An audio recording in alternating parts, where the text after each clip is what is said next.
in a cozy little hut nestled by a whispering river and surrounded by emerald green trees, lived a hard-working mother named Mama Willow and her lively son, Leo. Mama Willow's hands were always busy, tending to their small garden, weaving baskets, or preparing delicious meals. Her heart was as warm as the sunshine, and her love for Leo shone brighter than the morning star. Yet, her brow often held a tiny wrinkle of worry, all thanks to her mischievous boy. Leo was a whirlwind of energy. His eyes sparkled with curiosity, and his feet rarely stayed still. One moment, he was chasing butterflies through the tall grass. The next, he was trying to teach a grumpy frog to sing. He loved to explore, to imagine, and sometimes to cause a little bit of playful trouble. "Leo, darling, please be careful with those stones," Mama Willow would often call, her voice soft but firm. "They belong outside, not bouncing off the kitchen pots." But Leo, in his boundless excitement, sometimes forgot to listen. One sunny afternoon, while Mama Willow was busy mending a fishing net by the window, Leo decided the kitchen floor was the perfect arena for a grand stone skipping championship. Swish went a smooth river stone, clatter went a stack of wooden bowls, and then crack went Mama Willow's favorite clay pot, the one she used to store their precious rice. Mama Willow gasped, her hands flying to her mouth. The pot lay in pieces, rice scattered like tiny white pearls across the floor. Her shoulders drooped.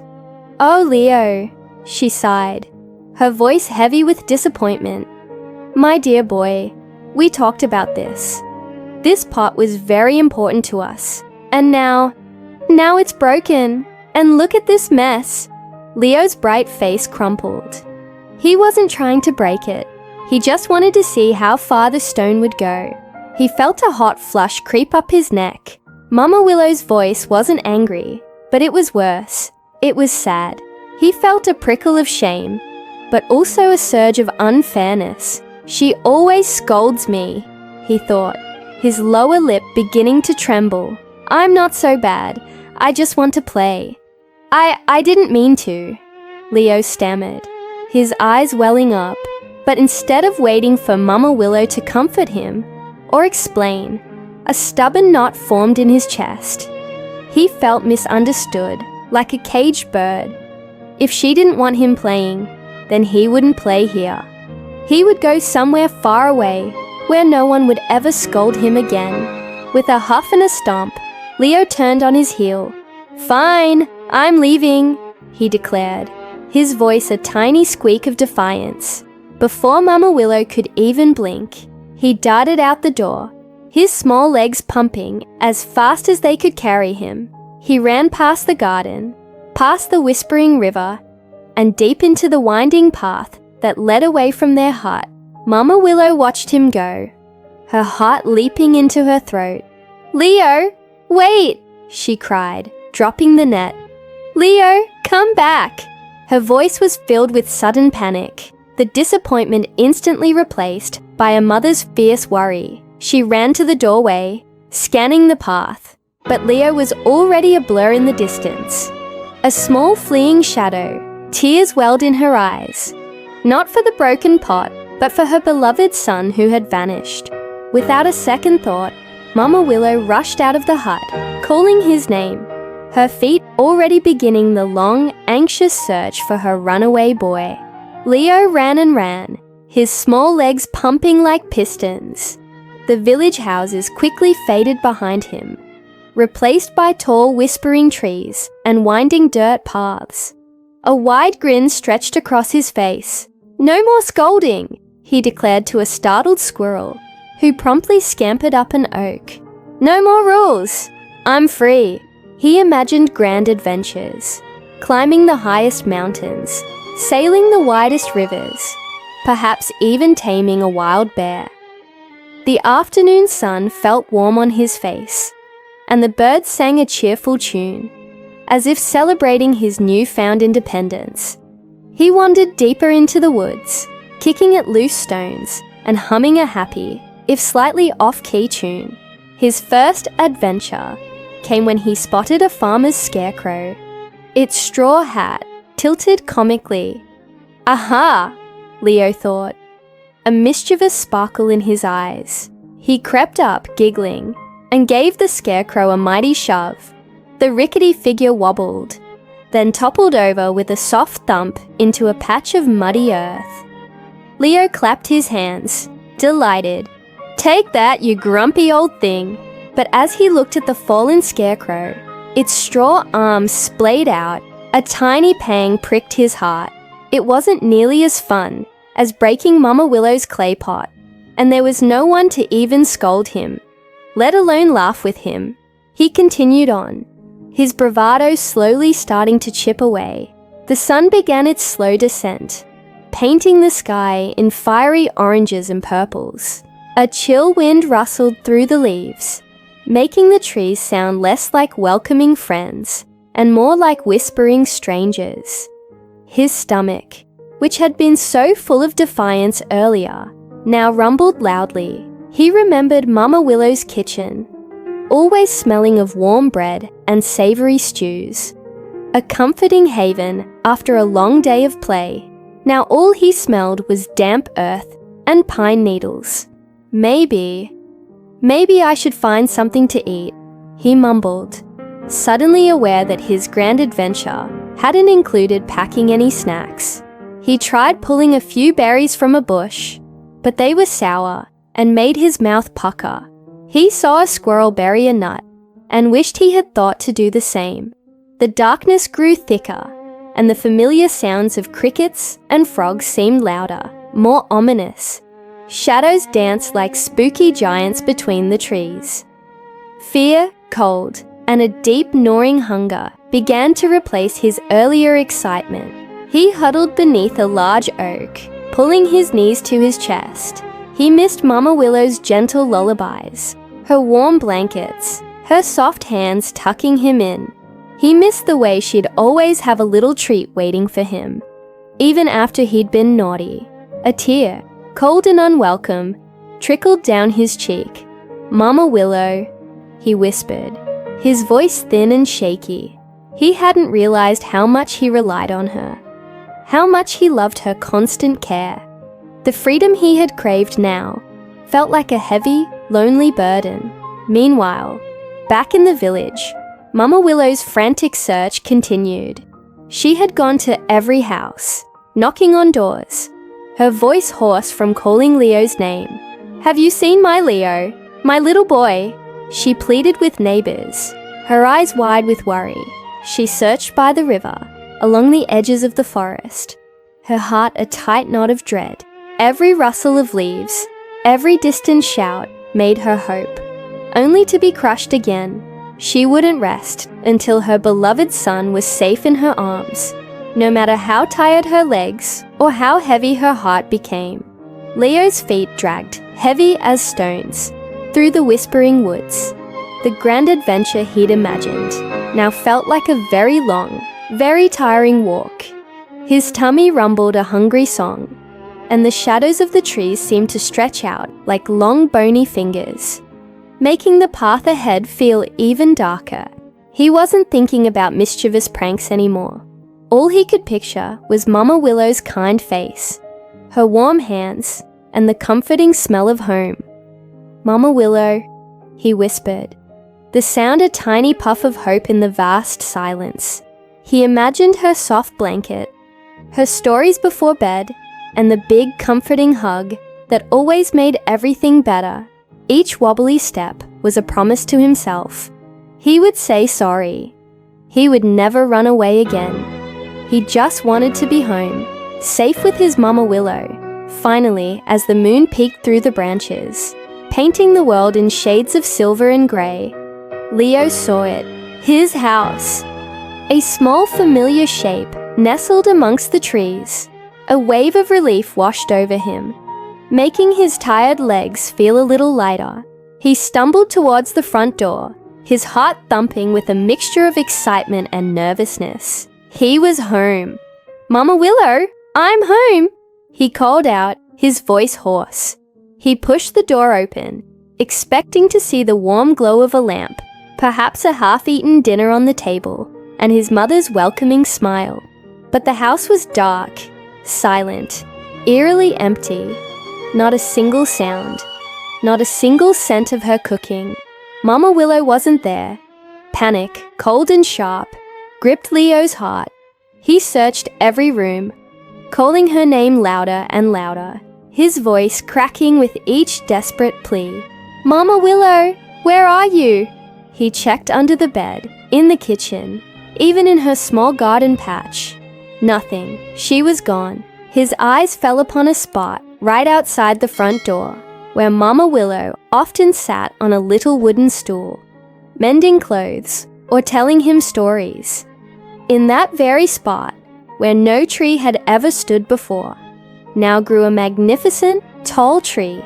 Its leaves shimmered with an unusual gentle light, and its branches reached towards the sky like open arms. It was a beautiful tree, but it wasn't Mama Willow. Leo's knees buckled. He sank to the ground, his face buried in his hands, and wept. He cried for his Mama Willow, for his own foolishness, for the lonely, empty house, and for the sudden, terrible fear that he had lost her forever.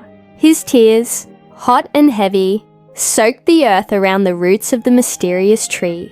He cried until his throat was sore, and his eyes were puffy, until he felt completely empty inside. As his tears fell, something extraordinary happened. Small round fruits, the color of jade, began to appear on the branches of the tree.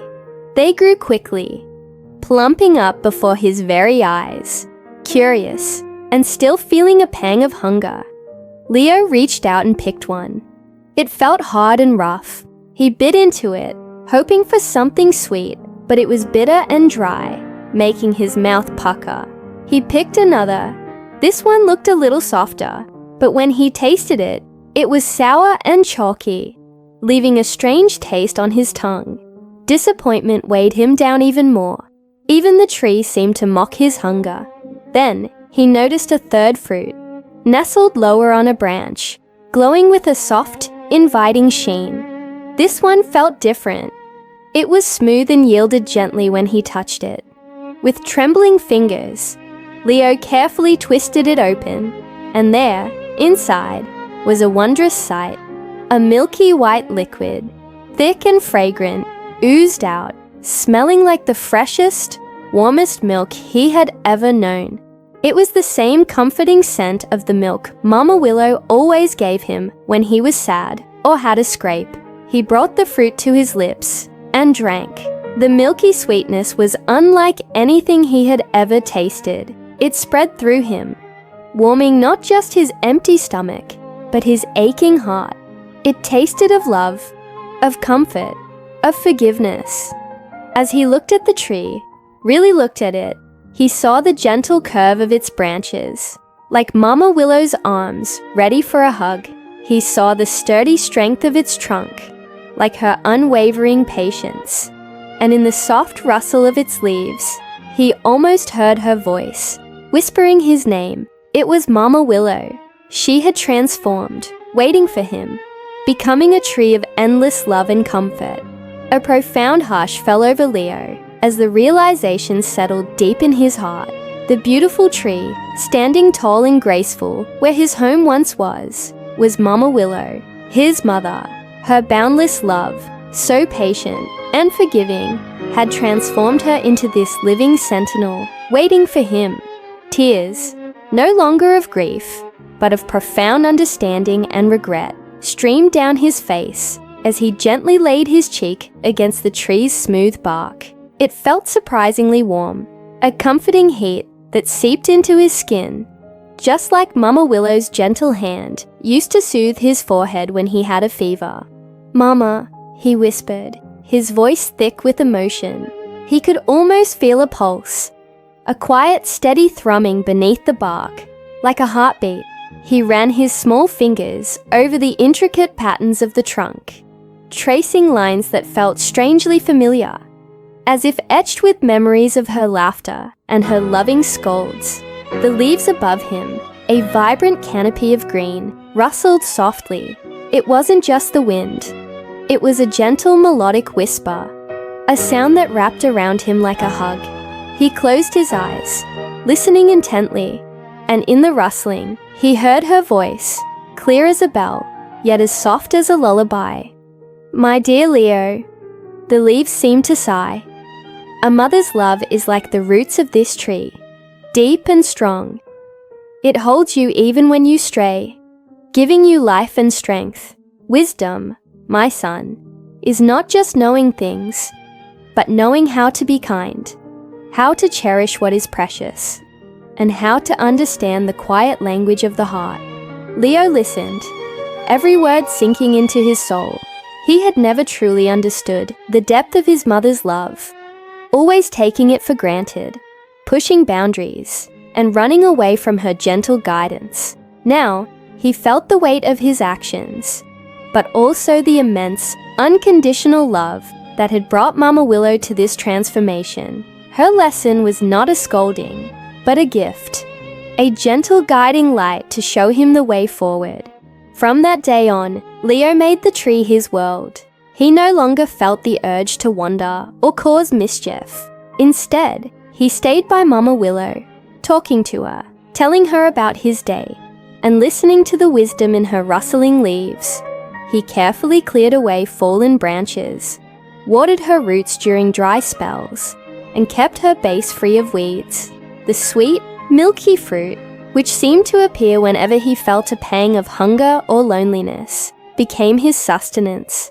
Each bite was a reminder of her love, a taste of her enduring care. He learned to appreciate the simple rhythm of life by the tree, the warmth of the sun, the coolness of the shade, the fresh air, and the constant, comforting presence of his mother. Leo, once a mischievous boy, was slowly transforming. His eyes, once full of restless energy, now held a thoughtful, gentle gaze. He learned patience from the slow growth of the branches, resilience from the tree weathering storms, and generosity from the abundance of its fruit. He understood that true happiness wasn't in grand adventures or rebellious acts, but in the quiet, profound connection he shared with his Mama Willow, the beautiful tree that bore the most precious fruit of all. Days turned into weeks, weeks into months, and months into years. The little boy Leo was no longer little. He grew taller, stronger, and most importantly, wiser. Right there beside Mama Willow, the magnificent tree. Every morning he would greet her with a gentle touch, feeling her smooth bark, a silent promise of his love. He tended to her roots, watered her generously, and spoke to her leaves, sharing his thoughts and dreams. Leo learned many things from Mama Willow. He learned patience, waiting for the fruits to ripen perfectly. He learned resilience, watching the tree stand strong through storms.